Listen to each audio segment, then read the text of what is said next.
अस्सलाम वालेकुम जी, मेरा नाम मोहसिन अली शाह है। आज जो हमारा टॉपिक है वेट किसे कहते हैं। Weight is a force which is a body attracted toward the earth due to gravity. Weight basically एक फोर्स होता है जो अट्रैक्ट करता है किसी भी बॉडी को टुवर्ड अर्थ अट्रैक्ट करता है। जो वेट का जो फार्मूला है mg उसका फार्मूला है। वेट बेसिकली एक फोर्स ही है तो उसका उसका जो यूनिट होगा ऐसा है न्यूटन ही होगा। वेट हमारा वेक्टर क्वांटिटी है। तो क्या डिफरेंस है वेट के अंदर और मास के अंदर। मास जो होता है वो हर जगह पर कांस्टेंट रहता है, अर्थ पर हो मून पर हो कांस्टेंट ही रहता है। लेकिन जो वेट होता है वो प्लेस टू प्लेस चेंज होता रहता है due to the gravitational force, यानी कि जितना ज़्यादा ग्रेविटेशनल फोर्स होगा तो उतना ही ज़्यादा वेट होगा। तो जो अगर किसी बॉय का जो है ना मास 50 kg है अर्थ पर, तो जो है ना उसका वेट कितना होगा। तो अर्थ पर ग्रेविटी 9.8 है, तो हम मास और ग्रेविटी को मल्टीप्लाई करेंगे तो 490 हमें वेट मिल जाएगा। तो यानी कि वेट बेसिकली एक फोर्स है जो है ना अट्रैक्ट करता है बॉडी को टुवर्ड द अर्थ। आज हमारा टॉपिक है ग्रेविटेशनल फील्ड हम किसे कहते हैं। Gravitational field is a region around where an other object experience gravitational force. Gravitational field एक रीजन होता है जहाँ पर एक मास एक्सपीरियंस करता है ग्रेविटेशनल फोर्स किसी दूसरे मास की वजह से। इसको और सिंपल वर्ड्स में समझते हैं, ये हमारी अर्थ है, अर्थ के पास मास है, उस मास की वजह से यहाँ पर ग्रेविटेशनल फील्ड है। इस फील्ड के अंदर कोई भी, इस रीजन के अंदर कोई भी ऑब्जेक्ट आएगा तो वो एक्सपीरियंस करेगा फोर्स, ग्रेविटेशनल फोर्स एक्सपीरियंस करेगा।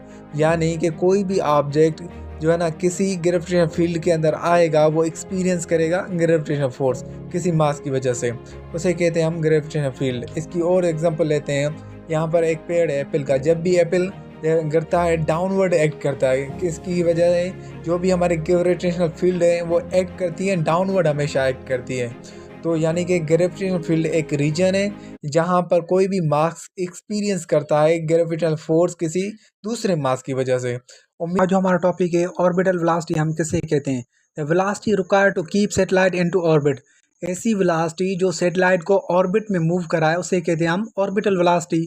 बेसिकली जो सैटेलाइट होता है वो फॉरवर्ड मूव करता है और अर्थ का ग्रेविटेशनल पुल उसे ज़मीन की तरफ खींचता है। तो इस कॉम्बिनेशन की वजह से जो है ना, और जो है ना सैटेलाइट जो है ना सर्कुलर पाथ में मूव करता है। तो बेसिकली अगर जो है ना सैटेलाइट की वेलोसिटी कम रहेगी तो वो ये ज़मीन पर गिर जाएगा, अगर इसकी वेलोसिटी ज़्यादा रहेगी तो ग्रेविटेशनल पुल से निकल जाएगा और आउटर स्पेस में सैटेलाइट चला जाएगा। तो बेसिकली जो ऑर्बिटल वेलोसिटी है अर्थ की 7.8 किलोमीटर पर सेकंड है, यानी कि एक सेकंड के अंदर 7.5 किलोमीटर ये तय कर रहा है। तो उसी की वजह से जो है ना ये सैटेलाइट अर्थ के ऑर्बिट में मूव कर रहा है। यानी कि ऑर्बिटल वेलोसिटी एक ऐसी वेलोसिटी होती है जो सैटेलाइट को ऑर्बिट में मूव कराती है। हमारा टॉपिक है सैटेलाइट हम किसे कहते हैं। Satellite is an object that orbits or move around another object in space due to gravity। Basically satellite हमारा एक ऑब्जेक्ट होता है जो ऑर्बिट करता है, यानी कि मूव अराउंड करता है किसी दूसरे ऑब्जेक्ट के स्पेस के अंदर ग्रेविटी की वजह से। इसको और सिंपल वर्ड्स में समझते हैं, जहाँ सैटेलाइट एक ऑब्जेक्ट होता है जो मूव अराउंड करता है दूसरे ऑब्जेक्ट के स्पेस के अंदर ग्रेविटी की वजह से।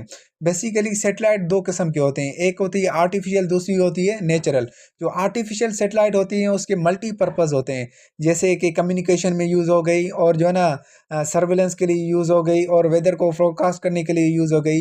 जो हमारी नेचुरल सैटेलाइट है मून, वो बेसिकली जो है ना उसका जो एक पर्पज़ है, जो ग्रेविटेशनल फोर्स की वजह से जो समंदर में लहरें होती हैं वो मून की वजह से होती हैं। तो उसके बाद जो है ना इसको और सिंपल वर्ड्स में कर देता हूँ कि सैटेलाइट बेसिकली एक ऑब्जेक्ट होता है जो दूसरे ऑब्जेक्ट के अराउंड मूव करता है स्पेस के अंदर ग्रेविटी की वजह से। उम्मीद करता हूँ आज का टॉपिक आपको पसंद है। Kindly like and subscribe.